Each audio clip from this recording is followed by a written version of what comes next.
আসসালামু আলাইকুম। আলহামদুলিল্লাহ, শুকরিয়া রব্বুল আলামিনের কাছে।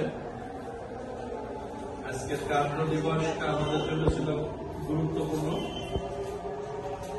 যেহেতু আমাদের আজকের যে হেড অফিস, সেই হেড অফিসটা আমরা আজকে ওপেন করতে পারিনি আমাদের অফিস সহকারীর অ্যাক্সিডেন্টের কারণে। সারাদিনই বাড়ি দ্বারা ছিলাম, ওখানে ক্লায়েন্টের সাথে রুদ্রদার বৈঠক বলা চলে। একটা ফ্ল্যাট আমার বিক্রি করা এই মুহূর্তে খুবই গুরুত্বপূর্ণ, সেটা বিবেচনা করে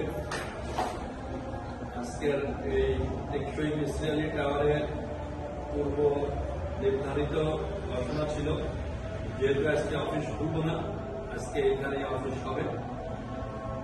সবকিছু মিলিয়ে আমাদের চেয়ারম্যান আমির হামজা খান আজকে সারাদিনই এখানে অফিস করছে। এখানে আমাদের লোকজন কাজ করছে, তথাপি আমাদের যে গ্রিন সবুজের সাথে গতকালকে কথা হয়েছিল, সে আমাদের এই ক্লাবের গ্রিনগুলো সব ডেলিভারি দিবে, তাকে কিছু পেমেন্টও দিতে হবে। আমি লাইন শেষ করে